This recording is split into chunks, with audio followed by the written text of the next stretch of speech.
عليكم رقيبا يا أيها الذين آمنوا اتقوا الله وقولوا قولا سديدا يصلح لكم أعمالكم ويغفر لكم ذنوبكم ومن يطع الله ورسوله فقد فاز فوزا عظيما أما بعد قال رسول الله صلى الله عليه وسلم فعليكم بسنتي وسنة الخلفاء المهديين الراشدين تمسكوا بها وعضوا عليها بالنواجذ وإياكم ومحدثات الأمور فإن كل محدثة بدعة وكل بدعة ضلالة أو كما قال صلى الله عليه وسلم.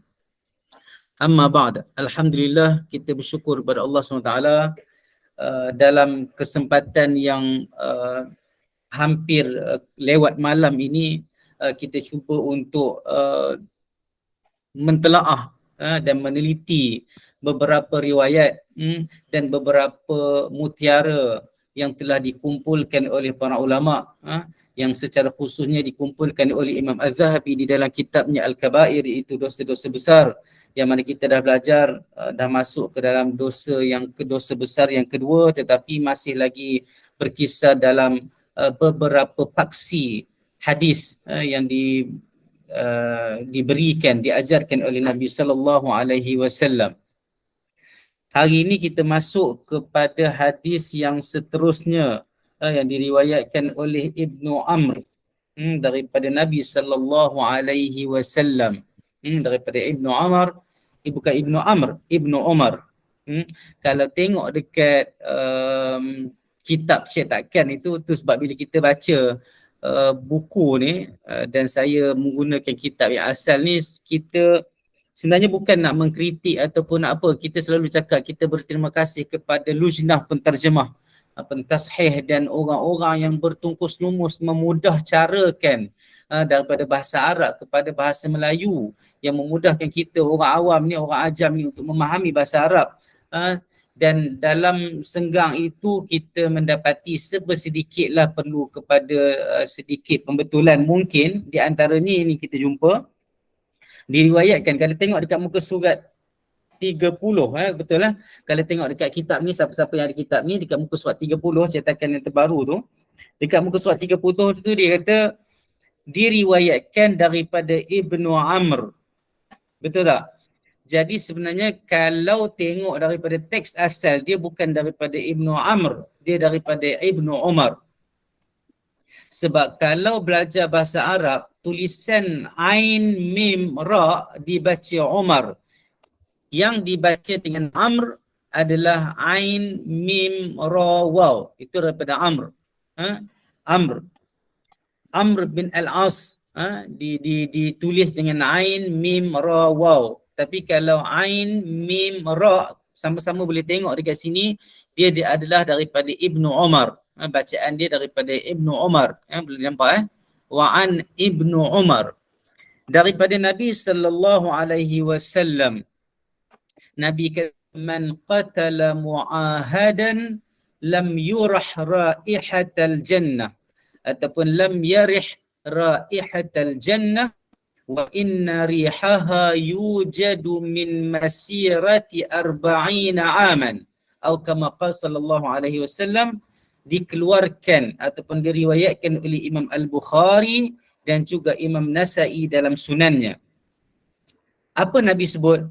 Nabi kata sesiapa yang membunuh mu'ahad.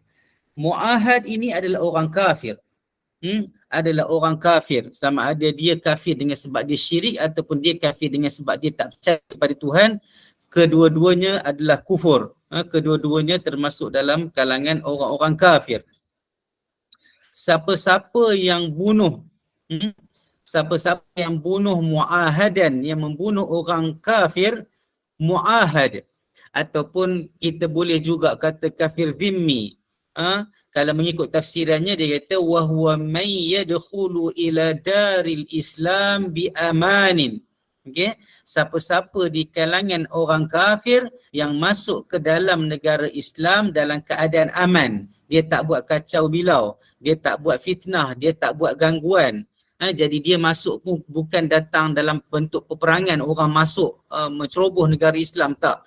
Dia masuk dalam keadaan aman dan dia tertakluk kepada undang-undang dan kita kata undang-undang dan kanun, hukum kanun negara-negara Islam. Itu orang itu dipanggil muahad, yang berada di bawah perjanjian. Maka mereka orang kafir tetapi dipanggil muahad sebab mereka tidak memerangi orang Islam di dalam negara Islam. Jadi hadis ini merujuk kepada orang yang sebegitu. Dia bukan merujuk kepada kafir harbi. Dia merujuk kepada kafir yang, orang kafir yang tertakluk di bawah undang-undang negara Islam. Nabi kata sesiapa yang membunuh seorang kafir muahad, dia tidak diberi bau ataupun dia tidak dapat mencium bau ataupun wangian. Raihah ni maknanya dia bau, bau syurga. Dan Nabi kata lagi, Nabi kata wa inna rihaha yujadu min masirati 40 aman. Maka dan sesungguhnya bau syurga itu boleh didapati, boleh dihidu dengan jarak daripada jarak 40 tahun perjalanan. Jadi bau syurga itu kalau ikut dalam hadis ini boleh kita hidu, tempohnya jauhnya adalah 40 tahun perjalanan. Min masirati 40 aman. Perjalanan, perjalanan maksudnya 40 tahun punya perjalanan, itulah jauh syurga yang boleh kita hidu. Itu kalau mengikut hadis inilah. Maknanya orang yang membunuh kafir muahad ini, orang muahad ini, dia tak akan dapat bau syurga walaupun dia dah sampai ke tahap ataupun jarak 40 tahun perjalanan itu. Maksudnya dia tak dapat hidu bau syurga, maksudnya dia jauh daripada syurga. Ulama kata kalau bau pun tak dapat, apatah lagi nak dapat masuk. Bau pun tak dapat, macam mana nak dapat masuk? Jadi ini di antara perkara yang menunjukkan bahawa membunuh itu merupakan dosa besar. Membunuh itu adalah merupakan dosa besar. Dalam satu hadis lain yang diriwayatkan oleh Abu Hurairah, daripada Abu Hurairah radhiyallahu anhu, anin Nabi sallallahu alaihi wasallam, daripada Nabi sallallahu alaihi wasallam, Nabi bersabda, ala man qatala nafsan muahadatan laha zimmatullahi wa zimmatu rasulihi faqad akhfara zimmatallah wa la yarih raihatal jannah wa inna rihaha la yujadu min masirati 40 kharifan. Okay, sahahahu at-Tirmidzi atau kama qala sallallahu alaihi wasallam, disahihkan oleh Imam At-Tirmidzi rahimahullah. Nabi kata apa? Nabi kata maka sesungguhnya sesiapa yang membunuh seseorang muahad, seseorang orang kafir yang berada di bawah undang-undang negara Islam, tunduk di bawah undang-undang negara Islam, laha zimmatullah wa zimmatu rasulihi, baginya perjanjian, hukuman atau perjanjian dengan Allah dan dengan Rasul. Sebab bila kafir zimmi ini, kafir yang muahad ini, dia tertakluk di bawah undang-undang yang telah diambil daripada hukum Allah Subhanahu Wa Taala. Dia ada hukum dia ada jizyah, dia ada bayar kharaj dan sebagainya. Maka sesiapa yang membunuh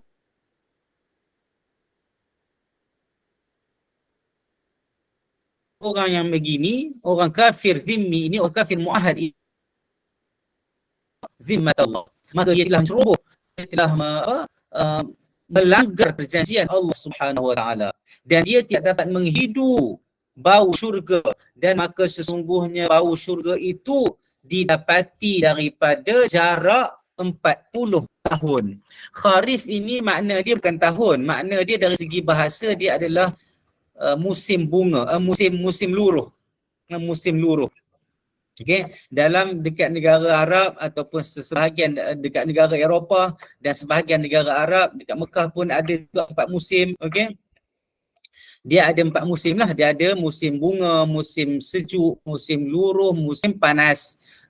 Cumanya istilah dalam kalam ataupun percakapan orang Arab dia ambil kharif. Ada yang mengambil kata saif, musim panas, macam dalam surah Quraisy, liila fi Quraisy ila fihim rihlatash shita'i was saif, rihlah pada musim sejuk dan juga rihlah pada musim panas. Ada keadaan-keadaan diambil, bukan bermakna ada musim panas dan musim sejuk saja, ada musim bunga dan musim luruh, tetapi diambil mengikut konteks-konteks tertentu. Okey, jadi dalam hadis ini diambil musim luruh. Jadi dia bukan membawa makna musim luruh itu sendiri, tetapi nak lalu musim luruh dia mesti melalui 3 musim yang lain. Dia membawa makna 40 tahun jugalah. Dia bukan makna 40 musim luruh itu, tetapi 40 tahun. Jadi kata-kata lafaz ataupun kalam Arab ini perlu diketahui begitu. Itu juga, hadis ini juga menunjukkan bahawa dosa membunuh itu adalah dosa besar dan juga ia seumpama melanggar perjanjian dengan Allah Subhanahu Wa Taala dan juga melanggar perjanjian dengan Rasulullah Sallallahu Alaihi Wasallam. Kalau kita tengok dalam dua riwayat ini, dia tidak ada percanggahan lah, walaupun kalimahnya berbeza. Di antara yang pertama itu tahun, yang kedua itu dia kata apa? Kalau tengok kat sini dia kata kharifan. Saya nak tengok kharifan ni dia terjemah apa? Kan 40 musim luruh, dalam kurungan tu diletak tahun. Okey, dia tak ada perbezaan, tetapi di sana ada riwayat lain. Sebenarnya ada riwayat lain. Kenapa 40 tahun? Betul ke yang dimaksudkan itu adalah 40 tahun? Itu ke jaraknya? Dalam riwayat yang lain ada yang menyebut 70. Dalam contohnya dalam riwayat Tirmizi daripada Abi Hurairah juga, sesungguhnya bau syurga itu didapati dalam lingkungan perjalanan 70 musim luruh. Ada riwayat menunjukkan 70, bukan 40 riwayat dia. Maksudnya riwayat 40 pun betul juga, yang sebut tentang 70 pun betul juga. Jadi dua riwayat dalam kitab Kabair ini kita tak nampak ada kontradiksi. Sebab 40 tahun dan 40 musim luruh, tak ada beza sangatlah. Tapi kalau mengikut satu lagi riwayat dalam Sahih Sunan At-Tirmizi ada 70 tahun, 70 musim luruh. Adakah ini merupakan percanggahan? Okey, jadi ulama dah bincang, dah berbahas dan dah syarahkan dah. Dia kata perkara ini adalah merujuk kepada kan iman manusia. Bila hari kiamat nanti, iman manusia itu ditimbang. Keadaan setiap hamba Allah Ta'ala itu berbeza mengikut amalan masing-masing. Maka keadaan seseorang itu dapat menghidu bahawa itu adalah berbeza mengikut amalan masing-masing. Mungkin ada yang 40 tahun, ada perjalanan, ada yang 40 tahun, ada yang 70 tahun. Begitulah khilaf di kalangan perbezaan di antara manusia itu sendiri. Ini mengikut syarah dalam riwayat-riwayat yang terdapat berkaitan dengan hadis ini, yang seumpama dengan riwayat ini. Ada juga yang mengatakan bahawa sebenarnya yang nak dimaksudkan dengan 70 dengan 40 ini bukan spesifik jarak itu. Bukan spesifik jarak itu. Dia hanyalah untuk menunjukkan jauhnya dan mampu untuk seseorang yang membunuh orang itu mendapati bau syurga itu. Dia nak tunjukkan jauh, dia nak tunjukkan susahnya itu, bukan nak tunjuk spesifik 40 ke 70 ke, tak. Itu dia ulama, bagaimana ulama menguraikan, menerangkan di antara satu dua riwayat yang mungkin nampak kontradiksi dari segi jumlahnya 40 dan 70. Jadi ulama-ulama merungkaikan permasalahan ini. Dia mengatakan bahawa dia bukan masalah spesifik waktu ataupun jarak itu secara khusus, tetapi dia merujuk kepada nak tunjuk bahawa ianya adalah jauh, ianya adalah sukar bagi seseorang yang membunuh seorang kafir mu'ahad. Ulama sebut lagi, kalau kafir mu'ahad pun dosanya begini, apatah lagi membunuh seorang mukmin. Apatah lagi membunuh seorang mukmin. Itulah besarnya dosa orang yang membunuh. Okey, kita teruskan lagi kepada hadis yang seterusnya. Daripada Abi Hurairah radhiyallahu anhu, daripada Nabi sallallahu alaihi wasallam, man a'ana ala qatli mu'minin bi syatri kalimatin laqiyallahu maktubun baina ainaihi ayatun min rahmatillah. Okey, hadis ini menyebut, dia kata apa? Daripada Abi Hurairah. Okay, saya highlight sikit. Daripada Abi Hurairah, daripada Nabi sallallahu alaihi wasallam. Okey. Nabi kata sesiapa yang membantu ataupun sesiapa membantu satu hal. Kalau tengok dari sini secara jelasnya membantu. Sesiapa yang membantu untuk seorang mukmin, ataupun dia membuat satu-satu perkara yang boleh menyumbang kepada terbunuhnya seorang mukmin. Lepas tu Nabi kata bisyatri kalimatin, dengan sebahagian ataupun separuh daripada kalimah. Maknanya kalau kita kata angguk ataupun kata ya sahaja, maksudnya sedikit pengakuan persaksian kita itu, maka dia akan bertemu dia akan bertemu dengan Allah Subhanahu wa taala, maktubun baina ainaihi, tertulis di antara dua matanya. Apa makna tertulis di antara dua matanya? Tertulis di antara dua matanya itu tertulis di dahi. Ulama kata di dahinya lah. Apa yang berada di antara dua matanya takkan tulis dekat sini. Maknanya yang boleh tertulis itu dekat dahi lah, bukan betul-betul di antara dua mata ni. Takkan dekat atas batang hidung. Okay? Jadi di antara dua mata itu merujuk kepada dahi. Apa yang tertulis di atas dahi orang yang membunuh seorang mukmin ini, yang menolong membunuh seorang mukmin ini, dia kata tertulis di dahinya orang yang berputus asa daripada rahmat Allah Subhanahu wa taala. Okey, itu hadis yang cuba dibawa oleh Imam Az-Zahabi. Kita pun dah tahu Imam Az-Zahabi ni strict. Jadi bila dia bawa satu riwayat yang padanya ada isu, dia akan declare dekat sini. Tengok dia kata Ahmad meriwayatkan dan juga Ibnu Majah meriwayatkan. Lepas tu apa caption yang dia letak dekat situ? Dia kata wa fi isnadi qal. Pada sanad hadis ini ada isu, ada perbahasan, ada kritikan pada sanadnya. Kalau kitab ni dia kata ada kritikan pada sanadnya. Maka Imam Az-Zahabi dia dah bawa mari hadis-hadis yang banyak sebelum ini, hadis-hadis sahih. Itu tengok macam mana aturan Imam Az-Zahabi bawa. Dia bawa mari hadis-hadis yang sahih dulu, lepas tu bawa mari hadis-hadis yang menyokong tetapi mungkin ada isu sedikit, ada kritikan pada sanadnya, dengan dalam keadaan dia menceritakan, dia declare, menyatakan ada kritikan pada sanadnya. Okey, kalau tengok dekat sini, kalau tengok dekat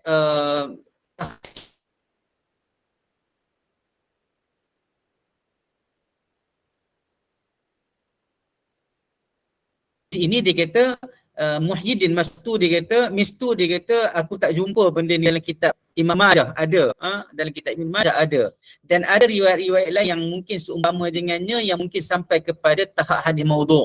Jadi hadis ini kita baca dan tahu bahawa ianya ada isu dan ada kritikan, dan kalau mengikut takhrijnya hadis ini tidak kuat. Okey, hadis ini tidak kuat.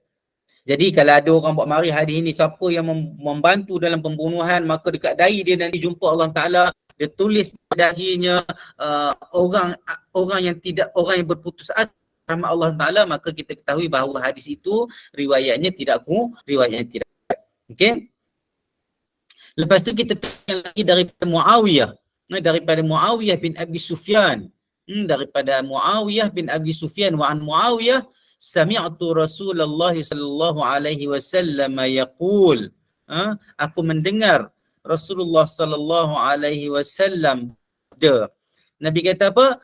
kullu dhanbin asallahu an yaghfirahu. Setiap dosa. Saya dulu. Kullu dhanbin asallahu an yaghfirahu illa ar-rajulu yamutu awir rajulu yaqtulu mu'minan muta'ammida. Akhrajahu an-Nasa'i. Nabi kata apa? Nabi kata setiap dosa itu diharapkan Allah mengampunkannya. Diharapkan Allah mengampunkan setiap dosa itu. Diharapkan supaya Allah SWT mengampunkan setiap dosa itu. Kecuali dosa apa? Bila Nabi cakap macam ni, makna dia nak bagi tahu bahawa Allah SWT tidak ada masalah untuk mengampunkan dosa-dosa yang lain. Semua dosa Allah SWT boleh ampunkan. Maksudnya kalau dosa kecil dengan zikir-zikir, dengan minta istighfar, dan dosa besar mestilah dengan dosa dengan cara nasuha. Kecuali dia kata, kecuali seorang lelaki yang mati dalam keadaan kafir. Tak ada excuse, tak ada maaf. Seorang lelaki yang mati dalam keadaan kafir. Macam kita sebut tadi, sama ada dia mati dalam keadaan kafir itu sebab dia tak percaya kepada Allah Ta'ala ataupun dia syirik kepada Allah Subhanahu Wa Ta'ala. Kecuali seorang lelaki yang mati dalam keadaan kafir ataupun seorang lelaki yang membunuh seorang mukmin secara sengaja. Hadis ini kama qala sallallahu alaihi wasallam, hadis ini dikeluarkan oleh Imam An-Nasa'i. Oleh Imam An-Nasa'i di dalam sunannya, diriwayatkan juga oleh Imam Abu Daud dalam kitab Al-Fitan wal Malahim, dan hadis ini ditashihkan oleh Imam Hakim An-Naisaburi dalam kitabnya apa? Dalam kitab Al-Mustadrak ala Sahihain. Dan juga pentashihan Imam Hakim An-Naisaburi ini disepakati dan dipersetujui oleh Imam Az-Zahabi. Jadi kita tengok hadis-hadis yang dibawa di dalam bab membunuh orang ini, banyak sangat hadis. Banyak sangat hadis-hadis yang menunjukkan besarnya dosa membunuh. Maka kita dalam hadis yang akhir tadi, dalam hadis yang dua yang terakhir tadi, walaupun dia tidak spesifik kepada membunuh, dia menyebut tentang menolong ataupun menyumbang kepada seseorang itu dibunuh. Dalam bab ini, ulama-ulama bercakap tentang, walaupun hadis itu dhaif, tetapi dalam hadis-hadis yang lain dipanggil syahadatuz zur, syahadah ataupun persaksian tipu, persaksian dusta, itu juga fitnah. Itu sebab fitnah itu banyak konteks lah. Dia ada banyak konteks. Memang kita faham fitnah itu mengatakan sesuatu benda yang tidak benar kepada orang lain. Membuat satu perkara yang huru-hara dalam masyarakat juga fitnah. Menyebabkan orang lain terbunuh juga itu fitnah. Maka takrifan fitnah di dalam Al-Quran itu, al-fitnatu asyaddu minal qatli, itu juga takrifannya luas. Boleh tengok dalam tafsir nanti kalau ada para asatizah yang mengajar tafsir nanti tadabbur, mungkin boleh rujuk kepada dia untuk mendapatkan takrifan yang lebih luas tentang fitnah. Maka ulama menyebut tentang siapa-siapa yang menyaksikan ataupun memberi persaksian ataupun memberi bukti atau persaksian dusta sehingga menyebabkan seseorang itu mati, seseorang itu dihukum bunuh, juga termasuk dalam dosa-dosa besar lah, termasuk dalam dosa-dosa besar. Dan dia juga mungkin akan sampai kepada satu bab lain nanti dalam kitab ini juga tentang syahadatul zur. Kalau tak silap saya ada persaksian dusta, itu juga termasuk dalam dosa-dosa besar. Wallahu alam, kita dah habis dah tentang dosa besar yang kedua, iaitu membunuh orang dengan sengaja. Membunuh orang tanpa sengaja, syibhul am, dia dah masuk dalam bab lain lah. Hari ini saya cuba tengok dekat sini kalau ada soal terputus dari Allah SWT. Ya. Okay. Tengok kepada dosa besar yang ketiga, iaitu sihir. Dosa besar yang ketiga, sihir. Kita kata macam kita yang mungkin yang belajar lah, wallahu alam, kita tak kata kita bagus, kita tak kata kita bagus, kita tak kata kita baik, kita mengharapkan kita diterima oleh Allah Ta'ala, kita mengharapkan kita ni jadi baik. Kita kita tidak confirm, kita tak boleh confirm. Kita sendiri tak boleh confirm orang lain, apa orang lain nak confirmkan tentang kita, dan kita nak confirm tentang orang lain, tentang kebaikan seseorang itu, kecuali kita boleh menghukum di atas secara zahir. Oh, dia solat, dia memang kuat pergi masjid, dia memang cakap benar, itu sahaja.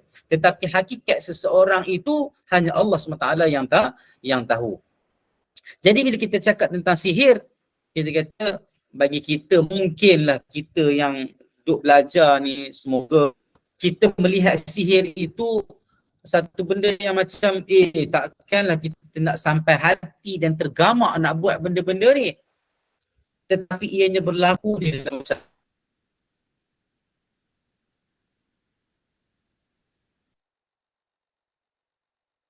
kita. Ia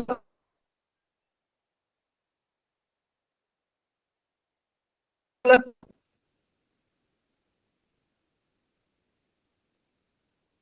Allah.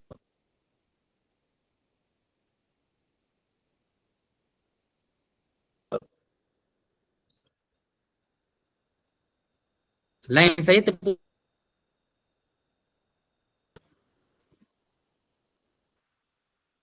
terputus sekejap.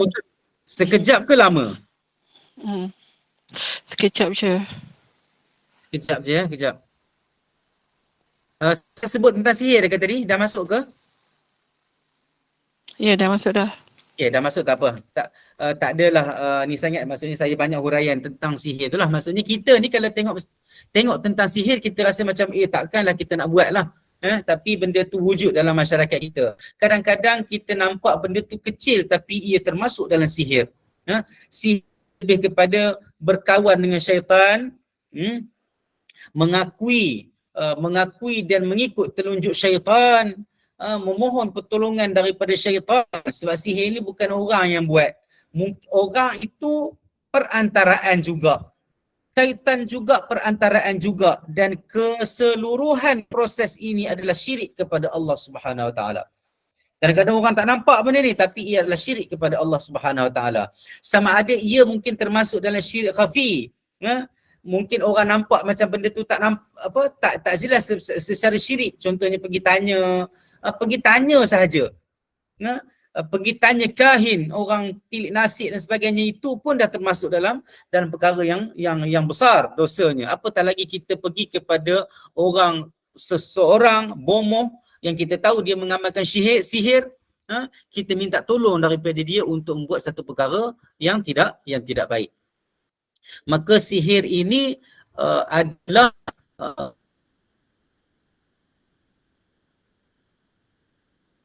kalau kita kata takrifannya apa, kalau kita kata takrifannya simple sekali adalah yang keduanya nampak baik tetapi ianya salah. Nampak baik tetapi ianya salah. Nanti kita akan sampai insya-Allah kepada perkara itu. Jadi dekat dalam mukadimah ini Imam Az-Zahabi dia kata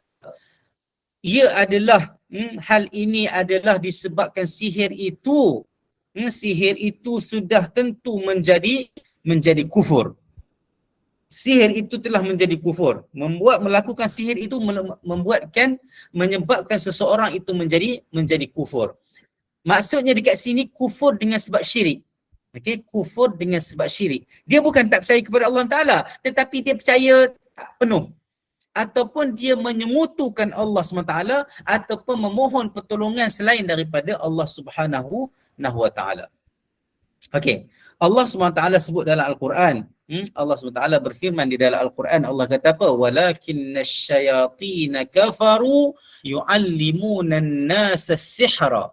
Allah kata, dan tetapi syaitan-syaitan itulah yang kufur, yang kafir, dan mereka lah yang mengajarkan manusia itu sihir. Ayat dalam surah Al-Baqarah ayat 102. Dan Imam Az-Zahabi dikata apa? Dan tidaklah bagi syaitan yang dilaknat itu mempunyai tujuan, mempunyai cita-cita dan matlamat dalam mereka itu mengajarkan manusia itu sihir. Saya kena baca dalam terjemahan ni ke? Sebab saya tengok dekat Arab ni, saya tu terjemah macam tu. Saya harap para jemaah boleh tengok dekat terjemahan.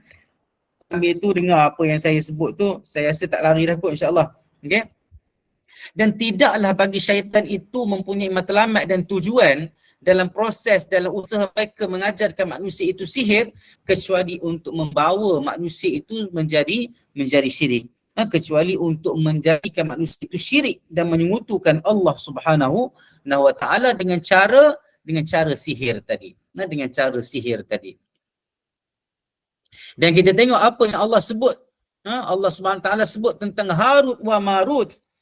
Saya dalam mukadimah ini memang dia sebutlah sedikit tentang ayat Quran, dia sebut tentang ayat Quran, dia sebut tentang beberapa perkara, dan saya mungkin cuba untuk menghuraikan secara ringkas lah, saya rasa ringkas lah, dan kalau nak tadabbur lagi tengok dalam kelas-kelas tadabbur, alhamdulillah Spark dan mungkin yang lain juga, jemaah-jemaah lain juga berada dalam kumpulan-kumpulan pengajian yang lain juga dah banyak tadabbur, mungkin lebih faham tentang perkara ini. Tapi kita berbicara tentang tafsir ayat ini dalam konteks kita membicarakan tentang dosa-dosa besar. Allah Subhanahu Wa Taala menyebut tentang apa? Tentang Harut wa Marut. Adalah orang kata Harut ini malaikat ke apa ke, tapi memang yang rajihnya sekali adalah Harut wa Marut ini adalah dua orang malaikat yang Allah utuskan ke atas muka bumi ini untuk menjadi fitnah, bukan untuk menjadi fitnah, untuk menjadi ujian, untuk menjadi ujian kepada manusia, jadi ujian kepada manusia. Apa? Wa ma yu'allimani min ahadin hatta yaqula innama fitnatun fala takfur fayata'allamuna minhuma ma yufarriquna bihi bainal mar'i wa zawjihi ila an qala, sehinggalah Allah sebut walaqad alimu laman ishtarahu ma lahu fil akhirati khalaq.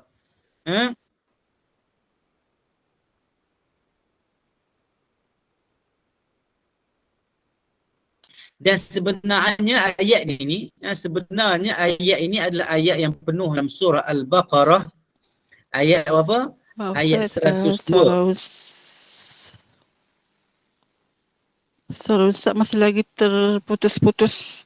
Saya rasa lebih baik Ustaz keluar dulu sebentar, lepas tu masuk balik.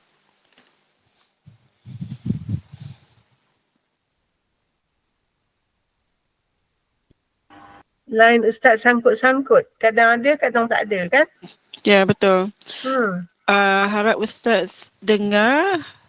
Lebih baik Ustaz keluar dulu sebentar, lepas tu masuk semula Ustaz. Okey, dengar tak? Dah Baru okey ke? dengar. Dah. Lama suara hilang, ni baru ada. Ya Allah, lama dah ke saya ni. Tak dengar. Tak adalah lama sangat. Sampai dekat mana? Sampai dekat mana tadi? Tak Ya tahu Allah. dah hilang. Sebab saya baru- pakai wifi rumah ni jauh sikit dia punya router dia.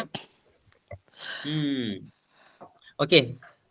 Saya dah masuk ke tentang Harut wa Marut tadi. Dah. Tapi okey, dah baru-baru lagi lah kiranya. Okey. Sorry, minta maaf banyak-banyak kalau ada gangguan malam ni. Dia bukan gangguan syaitan ni. Ni gangguan talian ni, ya Allah. Astagfirullahalazim. Okey. Allah sebut juga sebenarnya ayat ini yang ayat yang pertama walakinna syayatina kafaru yu'allimuna an-nasa sihra, lepas tu dia sebut, lepas tu dia kata apa? Dan Allah berfirman tentang Harut wa Marut ini wa ma yu'allimani min ahadin hatta yaqula tu kan. Sebenarnya ayat ini ayat yang sama juga dalam surah Al-Baqarah ayat 102. Ayat dalam surah Al-Baqarah ayat 102. Saya baca je, ayat tu panjang. Okey, tapi tak apa, kita baca habis ayat tu dan kita faham apa yang Imam Zahabi nak bawa dalam muqaddimah kepada sihir ini. Allah kata dalam Al-Quran dalam surah Al-Baqarah ayat 102, a'udzubillahi minasyaitonir rajim, wattaba'u ma tatlu asy-syayatinu 'ala mulki Sulaiman wa ma kafara Sulaiman walakinna asy-syayatina kafaru yu'allimuna an-nasa as-sihr وما أنزل على الملكين ببابل هاروت وماروت وما يعلمان من أحد حتى يقولا إنما نحن فتنة فلا تكفر فيتعلمون منهما ما يفرقون به بين المرء وزوجه وما هم بضارين به من أحد إلا بإذن الله ويتعلمون ما يضرهم ولا ينفعهم ولقد علموا لمن اشتراه ما له في الآخرة من خلاق ولبئس ما شروا به أنفسهم لو كانوا يعلمون. Okey, jadi itu surah Al-Baqarah ayat yang ke-102. Ayat ini cerita sebenarnya tentang sihir juga sebenarnya. Tapi Allah mula dengan orang Yahudi. Ayat ini merujuk kepada kerja buat orang Yahudi juga. Jadi kalau kita buat kerja yang sama juga, kita termasuk dalam orang-orang yang sama buat perangai macam orang Yahudi. Orang Yahudi ni dia kata apa? Allah kata apa? Mereka ini mengikut apa yang diajarkan oleh syaitan. Ala mulki Sulaiman. Mengikut ajaran sihir yang dibacakan oleh puak-puak syaitan dalam masa perperintahan zaman Sulaiman. Sebab kalau ikut ceritanya lah, kalau ikut riwayatnya mengatakan bahawa Nabi Sulaiman mengambuskan ilmu sihir itu di bawah kursi, di bawah takhtanya. Jadi cerita tu panjang lah. Selepas kewafatan Nabi Sulaiman, syaitan-syaitan ini bongkar balik ajaran-ajaran sihir yang Nabi Sulaiman dah sembunyikan dah cuba tanamkan dah di dalam tanah, di bawah kursinya, di bawah singgasananya tu. Jadi bila mereka korek-korek apa klaim, apa dakwaan syaitan ketika itu, mereka kata syaitan-syaitan ini kata inilah amalan-amalan, inilah ajaran-ajaran yang Nabi Sulaiman buat sehingga dia memiliki takhta dan kerajaan yang hebat. Kan Nabi Sulaiman ini kita dah baca dah itu kan dalam Al-Azkar. Kan? Nabi cuba nak tangkap, Nabi cuba nak cekik, Nabi cuba nak ambil syaitan yang datang kacau dia masa solat. Tapi Nabi Muhammad SAW teringat apa yang Nabi Sulaiman minta kepada Allah Ta'ala, yang mana Nabi Sulaiman minta satu kerajaan dan satu kebolehan yang tak dapat dah diperolehi oleh orang-orang yang selepas Nabi Sulaiman, iaitu ulama tafsir kata iaitu kebolehan Nabi Sulaiman kontrol ataupun mengurus, mengetuai ataupun mengarahkan jin-jin dan syaitan untuk mengikut telunjuknya. Jadi di antara benda-benda yang berlaku itu di antara kehebatan dan kelebihan Nabi Sulaiman lah, dia sorok ilmu sihir. Sebab dia dah tahu dah ilmu ni salah, ilmu mensyirikkan Allah SWT, dia kambus di dalam tanah, di bawah kursinya. Tapi bila Nabi Sulaiman meninggal, wafat, syaitan-syaitan ini buka balik dan buat satu dakwaan yang palsu, dakwaan yang dusta, mengatakan bahawa inilah ilmu Nabi Sulaiman, dan mereka mengajarkan kepada orang-orang Yahudi pada ketika itu. Dan Allah SWT counter balik di dalam ayat ini, dia kata wa ma kafara Sulaiman. Nabi Sulaiman tidak pernah kufur. Nabi Sulaiman, maknanya Nabi Sulaiman tak pernah mengajarkan syirik. Nabi Sulaiman tidak pernah mengajarkan sihir. Walakinna syayatin kafaru. Dan tetapi syaitan-syaitan inilah yang kufur, yang mengajarkan kepada manusia itu sihir. Wa ma, dan juga apa-apa juga yang diajarkan kepada dua orang malaikat. Alal malakain bi Babil, dekat negara, dekat tempat namanya Babylon, yang kita dengar Babylon itulah Babil. Harut wa Marut, dua orang malaikat yang namanya Harut dan Marut. Dan dua malaikat ni juga mengikut tafsir bahawa Allah utuskan ke atas manusia, ke atas muka bumi ni kepada manusia untuk dijadikan ujian. Maknanya Harut dan Marut ini memang pakar bab sihir ni. Tapi Allah bagi kebolehan kepada mereka ini untuk menjadikan ujian kepada manusia. Harut wa Marut ini sendiri memesan. Allah kata apa? Wa ma yu'allimani min ahadin. Mereka dua ni, walaupun mereka tahu tentang ilmu sihir, tetapi mereka tidak mengajarkan untuk dilakukan. Maknanya tidak mengajarkan untuk dipraktis. Okey? Wa ma yu'allimani min ahadin hatta yaqula, sehinggalah dua orang malaikat ini, Harut dan Marut ini, mengatakan kepada manusia, innama nahnu fitnatun. Sesungguhnya dia kata apa? Sesungguhnya kami ini hanyalah cubaan. Fitnah ini maknanya cubaan. Fala takfur, jangan ikut, jangan ambil apa-apa ilmu yang salah. Fala takfur, jangan kufur kepada Allah SWT. Tetapi apa orang Yahudi buat? Apa orang-orang yang jahat ini buat? Fayata'allamuna minhuma. Ya, mereka apa? Mereka belajar daripada Harut wa Marut ini.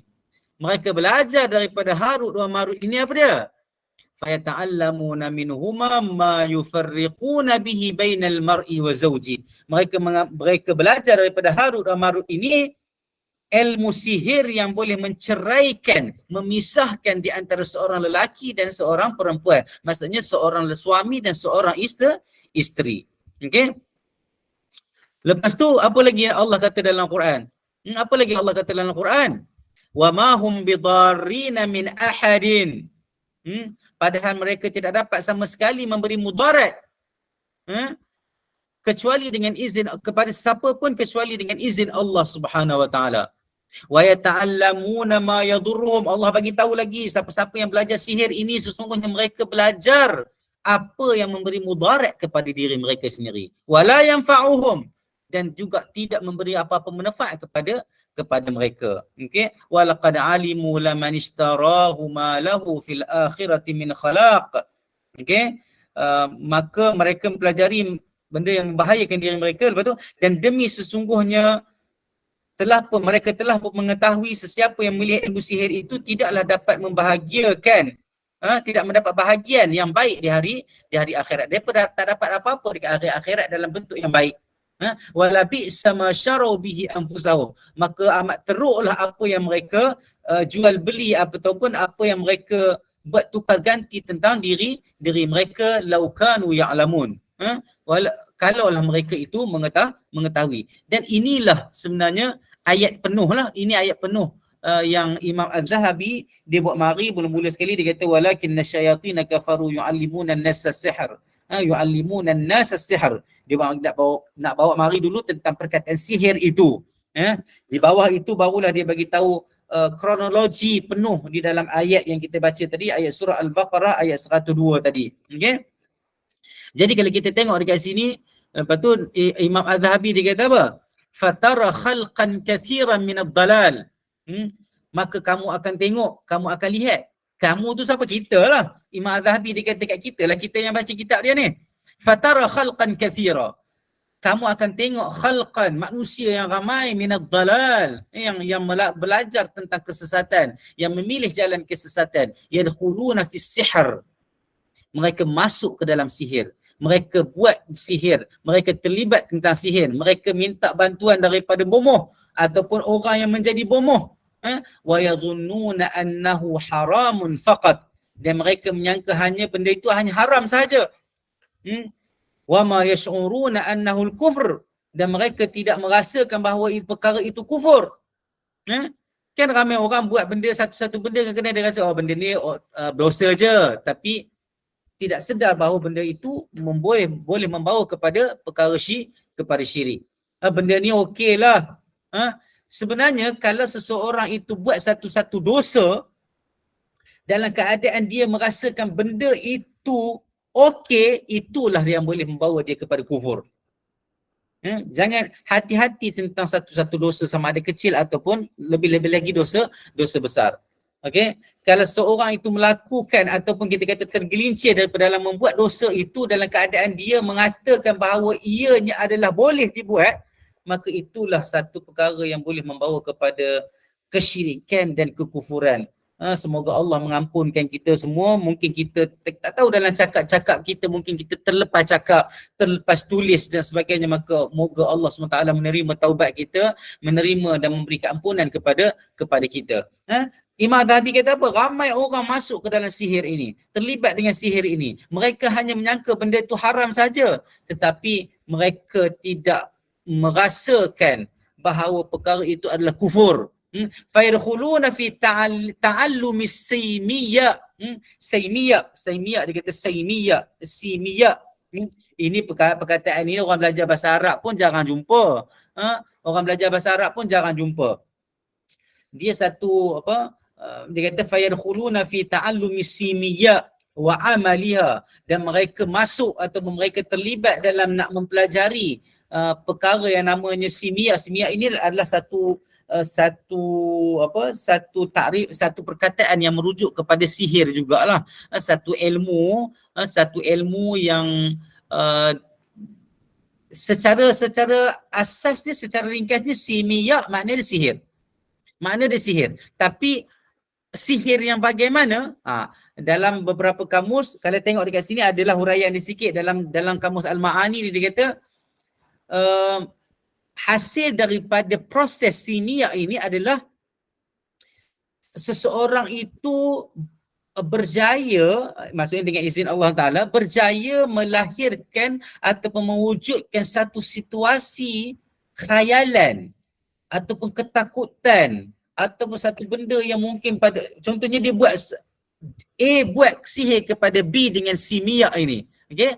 Contoh B tu dia jadi macam tak sedar, dia jadi macam terdengar satu benda yang benda tak pasti, benda bukan hakiki, benda bukan realiti tapi dia dengar. Mungkin kita kata ada orang dengar bisikan lah, ada orang dengar itu, ada orang nampak macam ada benda yang memanggil-manggil dan sebagainya, benda yang khayal, dia macam tak sedar dan sebagainya. Inilah yang dinamakan simia. Okey. Dia sejenis sihir lah. Sihir ni banyak jenis. Sihir ni ada banyak jenis, ada yang kata tabu pun sihir juga, macam-macam. Ada yang sihir santau pun kita kata sihir juga. Namanya santau dalam bahasa Melayu kita lah. Tapi dia termasuk juga dalam sihir juga. Okay. Walaupun kalau siapa yang belajar dalam bahasa Arab, simia ini ada dipanggil, dia sebenarnya dalam bahasa, dari segi bahasa dia satu bahan kimia yang diguna pakai untuk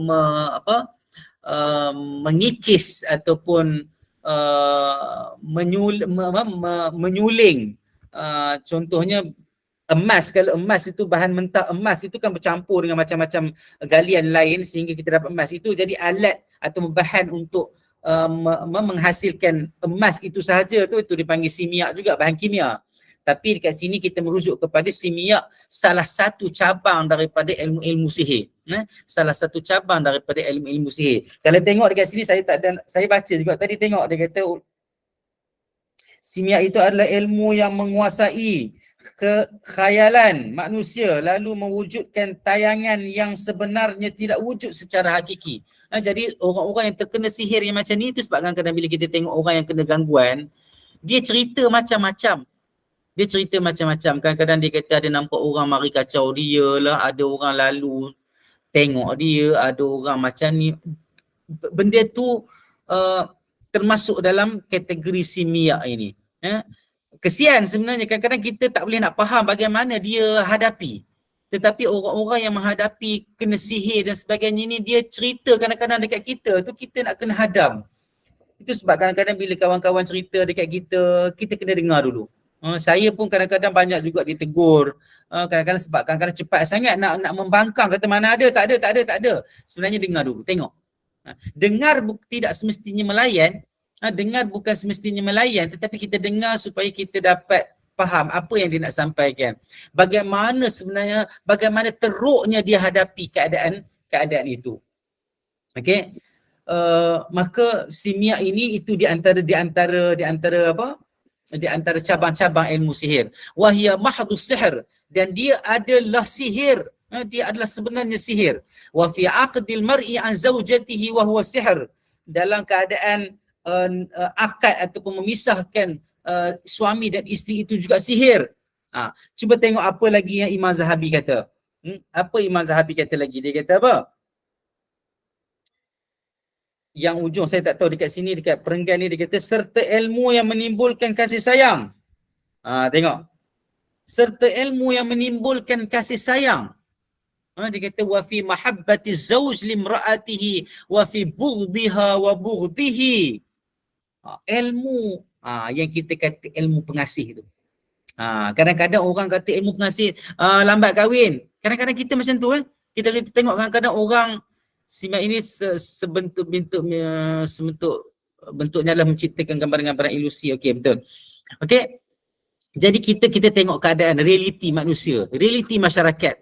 Sebab kalau kita sebut sihir, orang mungkin nampak macam orang pergi kat bomoh dan minta buat sihir. Nampak macam tu. Okey. Mungkin kita rasa jauh daripada kita, tapi sebenarnya benda tu memang berlaku. Kita minta kita dijauhkan, orang-orang lain juga dijauhkan daripada sihir. Tapi di antara perkara-perkara lain juga yang termasuk juga dalam sihir adalah kadang-kadang contoh bila orang lambat kahwin, bila orang bergaduh suami isteri, tu dia kata dekat sini dalam bab hubungan suami isteri juga kalau berlakunya pertolongan, meminta pertolongan daripada syaitan juga ia adalah sihir. Lepas tu dia kata, cuba tengok kat sini, saya highlightkan ini teks asal dia. Dia kata kat sini kata apa? Wa fi mahabbati zawj limra'atihi, dan dalam kasih sayang suami kepada isteri dia, ataupun isteri kepada suami dia, ataupun suami dan isteri itu tak suka, ada juga dipanggil sihir pemisah. Sihir pemisah ni kita panggil sihir lah. Kita panggil sihir lah. Yang tu kita dah faham dah. Yang ni yang tentang nak bagi suami sayang kat isteri. Ramai kan. Saya minta maaf, kadang-kadang dalam cerita-cerita filem adalah disebut. Saya nak sebut pun tak sampai hati juga. Ada yang kata nasi apa tu kan dan sebagainya tu lah. Ada yang pakai minyak senyonyong lah, minyak dagu lah, apa semua.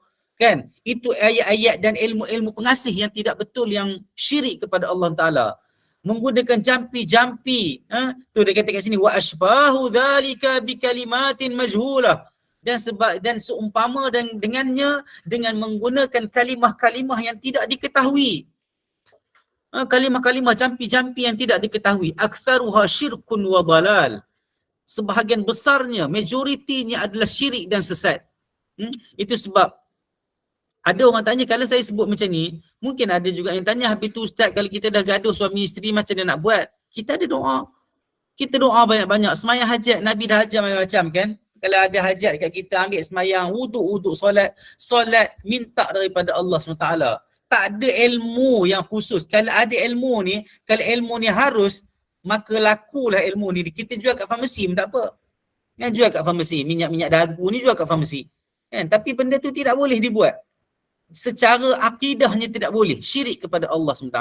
Walaupun kita katakan benda ni baik nak merapatkan. Kalau dalam bab memisahkan suami dan isteri tu, kita dah tahu dah itu memang haram dah. Benda tu pun jahat. Nampak jahat. Ini bab kita kata mandi bunga ni tengok juga. Ini pun hampir kepada syirik juga, mandi bunga. Nak dapat jodoh cepat dan sebagainya. Semayang pun lambat. Contohnya kan, baca Quran pun jarang nak dapat jodoh cepat. Tapi taklah menafikan bahawa kalau memang jodoh tak ada, walaupun dia semayang banyak, baca Quran banyak, tapi kalau Allah tak bagi jodoh dekat dia, maka itu mungkin yang terbaik bagi dia. Ingat siapa-siapa yang mungkin lambat datang jodoh dan mungkin tak ada jodoh dan sebagainya, maka itu adalah semua ujian daripada Allah Ta'ala. Cakap mungkin senang, tapi saya kena sampaikan juga itu adalah ujian daripada Allah Ta'ala. Dan juga ia mungkin rezeki daripada Allah Subhanahu Ta'ala. Dan mungkin Allah Ta'ala nak bagi kita buat benda lain yang boleh bagi manfaat kepada orang lain. Dalam sejarah kita dah tengok banyak Imam Muslim, tak silap, Imam Nawawi juga sebenarnya tidak kahwin.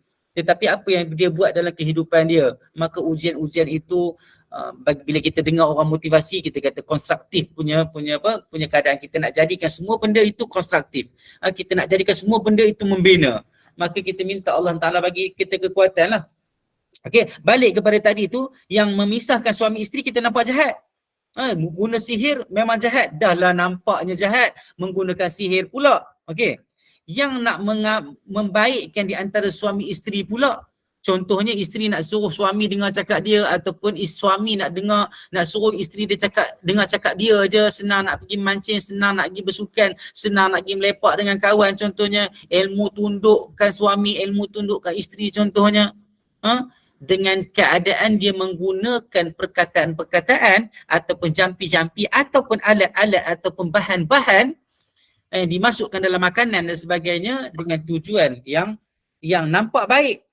Yang nampak baik tetapi caranya adalah jahat.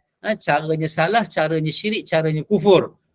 Ini yang ulama kata al-ghayah la tubarrirul wasilah. Matlamat itu tidak menghalalkan cara. Okey? Dan selain daripadanya yang menggunakan apa-apa jampi yang syirik. Okey? Dan saya rasa kita dah, saya boleh sambung sikit lagi ke? Satu perenggan ni kalau boleh? Ke nak tidur dah? Boleh lah Ustaz, boleh. Tidur Silakan. Boleh ya? Saya sambung Boleh. sikit lagi kan? Sebab saya mula tadi pun nampak lambat tu. Macam tak aci pula kan? Okey. Wahaddus sahir al-qatl. Wahaddus sahir al-qatl. Had ataupun hukum hudud kepada orang yang melakukan sihir adalah bunuh. adalah bunuh. Nanti kita tengok nantilah ada khilaf lah tentang isu inilah. Secara zahirnya hukumnya adalah bunuh. Li'annahu kufrun billah au dhari'ul kufr. Kerana ia adalah kufur kepada Allah SWT ataupun hampir kepada ataupun buat perkara-perkara yang kufur ataupun buat perkara-perkara yang kufur. Okey. Lepas tu qala Nabi sallallahu alaihi wasallam. Qala Nabi sallallahu alaihi wasallam, ia merupakan perbuatan kufur kepada Allah Taala atau menyerupai kufur. Qala Nabi sallallahu alaihi wasallam, Nabi sallallahu alaihi wasallam sebut, hadis ini kita dah baca dah sebelum ni juga, ijtanibus sab'al mubiqat. Jauhilah kamu, takutlah kamu, hindarkanlah kamu daripada 7 perkara yang memusnahkan, membinasakan, dan Nabi menyebut di antara 7 perkara itu adalah sihir.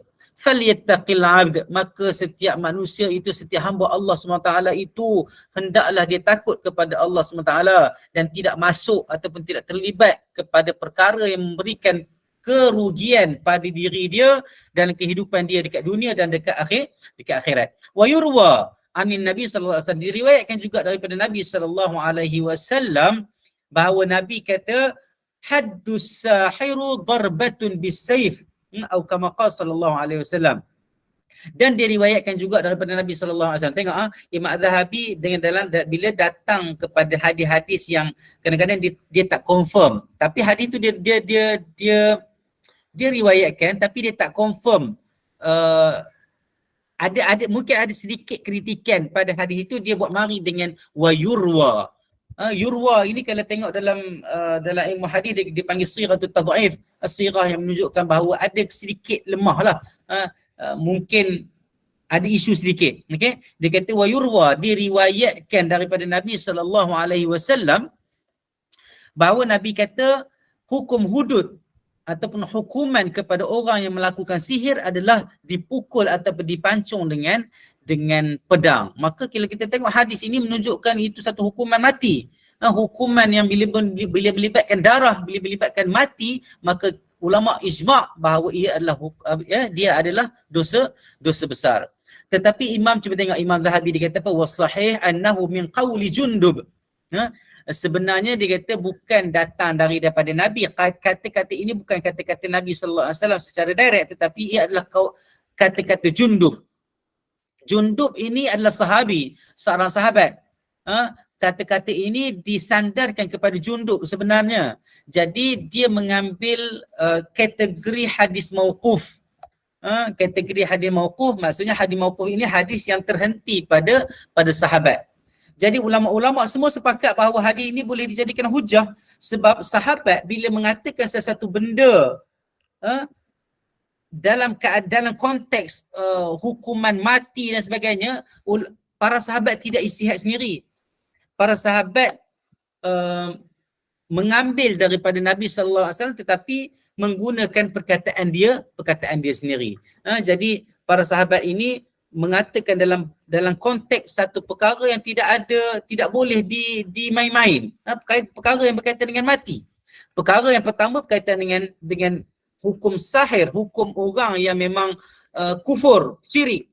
Yang kedua, hukuman itu sendiri, pukul atau mempancung dengan pedang adalah hukuman yang besar, melibatkan darah, halal darah manusia. Maka ulama kata tidak ada ruang untuk para sahabat bermain maksudnya sambil lewa dalam meriwayatkan perkara ini, kecuali ia adalah datang daripada Nabi sallallahu alaihi wasallam. Cuma mungkin lafaz agak berbeza, Nabi sebut dekat Jundub lain mungkin, ataupun Jundub dengar daripada Nabi lain, dan Jundub buat mari perkataan frasa ayat sebegini, iaitu had ataupun hukuman kepada orang yang melakukan sihir adalah dipukul ataupun dipancung dengan pedang.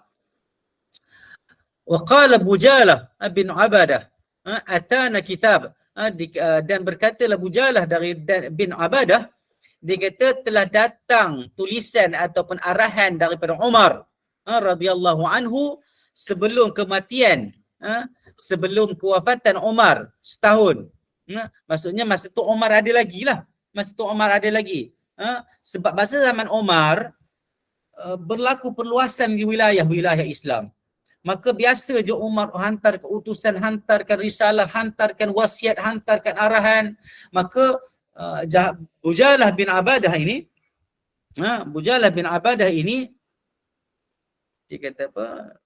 Okey, Bujalah bin Abadah ini dia kata telah datang satu arahan daripada Umar, satu surat daripada Umar, watikah lah kita kata watikah daripada Umar. Kalau tengok cerita Piramli kan, cerita hang tuah ke hang jebat ke datang bawa gulung, watikah itu dibaca. Macam itulah lebih kurang, tapi saya tak katalah macam tu. Tetapi lebih kurang kita faham konteksnya begitulah. Sebab zaman Umar macam saya kata tadi, dia perluasan wilayah-wilayah Islam dah terbuka banyak. Jadi dia memang tersebarnya, dan kerja Umar ni banyak dalam proses dia nak menyampaikan arahan-arahan dan istihad-istihad dia kepada wilayah-wilayah Islam yang dah dihantarkan kepada gubernur-gubernur.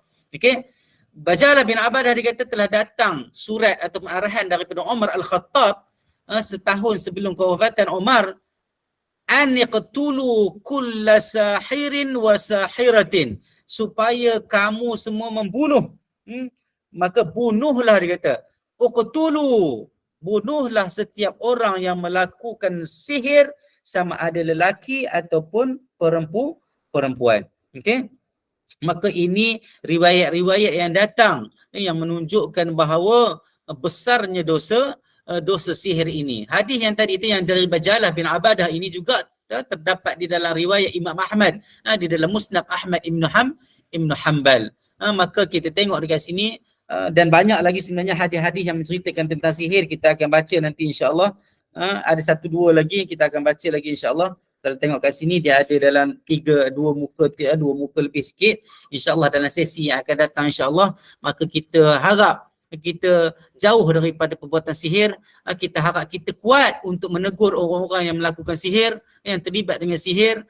Semoga Allah SWT membantu kita melakukan kerja-kerja dakwah, dan Allah SWT memelihara kita daripada terlibat dengan perkara-perkara syirik, sama ada kita sedar ataupun tidak sedar. Semoga Allah menjagakan iman yang Allah anugerahkan dan nikmatkan kepada kita, sehingga kita bertemu Allah SWT dan Allah himpunkan kita semua di dalam syurga Firdausnya insya-Allah. Aku qauli hadza wa astaghfirullah li wa lakum wa lisairil muslimin wal muslimat. Rabbana atina fid dunya hasanah wa fil akhirati hasanah wa qina adzabannar. Wa sallallahu ala sayyidina Muhammad wa ala alihi wa sahbihi wasallam.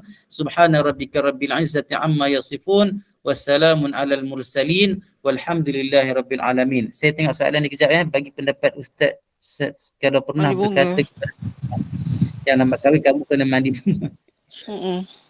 Mandi bunga kalau nak bagi wangi badan okeylah. Tapi dalam bab perempuan ni saya sebut jugalah, saya mungkin lari sikit daripada soalan tu lah. Dalam bab bila saya dah tersebut bab wangi tadi tu, dia nak pakai minyak atar ni dia kena hati-hatilah supaya dia tidak pakai lebih. Supaya dia tidak pakai lebih. Boleh faham Orang lelaki ni dia tidak sama hukum dia dengan orang perempuan lah. Ayyuma mra'atin ista'tarat. Okey. Dalam satu riwayat, dalam satu hadis. Allahu Akbar. Siapa tak jalan pula ni? Okey. So saya jawab dulu soalan ni Nak bagi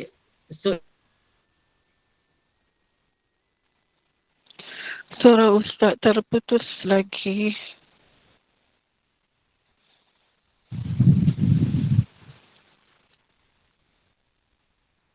Okey, Mbak Ustaz, rasanya masa dah tak Ustaz mengizinkan. hilang dari radar.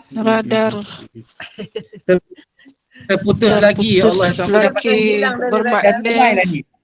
Rasanya Ustaz kita dah boleh Diganggu berhenti betul Ustaz ya? Ya, dia ganggu betul hari ni. Berhentilah. Gangguan. Maksudnya tadi tu yang kata mandi bunga tadi tu kena tengok. Kadang-kadang kita gurau, tapi gurau-gurau yang kadang-kadang orang faham lain. Jadi kalau kata dalam bab mandi bunga ni, kalau ada kepercayaan karut dalam tu tak boleh. Tapi kalau kita kata mandi bunga sebab dekat bunga tu ada zat-zat ataupun ada khasiat-khasiat dekat bunga tu sendiri supaya kita ni, tapi benda tu tak logik sebenarnya. Sebab mandi bunga ni sebenarnya wallahualam sekadar yang saya tahu, dia adalah berasal daripada i'tiqad yang tak betul. Wallahualam. Kalau saya salah tolong betulkan. Sebab mandi bunga ni lebih kepada apa? Kepada nak bagi contohnya macam kita kata nak bagi orang tengok kita cantik, nak bagi orang tengok kita tertarik. Kita tengok balik apa yang ada pada bunga tu, bukan dia bawa bunga tu dekat badan dia. Lainlah kalau dia bawa bunga dekat badan dia pun dah tak jadi tak betul dah, sebab perempuan ni kena jaga penampilan dia, pakaian dia. Kalau dia pakai pakaian yang boleh menarik perhatian lelaki pun dah jadi salah dah. Jadi isu mandi bunga ni sebenarnya satu benda yang pada saya wallahualam dia satu benda khurafat. Mungkin pada Puan Badriah tu mungkin nak gurau ke apa ke wallahualam, saya tak tahu. Tapi kalau di dalam itu ada i'tiqad bahawa kalau dalam itu adalah i'tiqad bahawa kena mandi bunga ni satu hal. Berapa jenis bunga pula? Bunga tu kena tengok juga, ada yang kata kalau mandi ni kalau ada kutik jenis-jenis, ada orang bagi petua kena kutik daun yang tak jatuh atas tanah, kena kutik daun yang 7 jenis daun yang tersangkut di atas daun, atas dahan lah apa semua supaya dia tak jatuh ke tanah lagi. Macam-macam petua yang kadang-kadang kita tengok tak tahu datang dari mana. Wallahualam, yang saya sendiri saya nasihat, saya tak berani, jangan terlibat dengan benda-benda yang macam tu. Kadang-kadang kita tak faham tapi kita ikut. Itu satu musibah jugalah sebenarnya. Jadi semoga kita terhindarlah daripada segala kata-kata dan mungkin juga gurauan-gurauan dalam keadaan kita tak tahu. Saya pun pernah duduk dalam keadaan yang kita tak tahu macam-macam benda, kita belajar, dan semoga kita juga diampunkan oleh Allah SWT lah. Jadi saya rasa itu saja setakat tu. Jadi tak ada soalan tak ada soalan, tidur awal. Dah. InsyaAllah. Kita tidur lah cukup. Alhamdulillah, jazakallah khairan Fadil Ustaz Muhammad Azhar atas kesediaan berkongsi ilmu.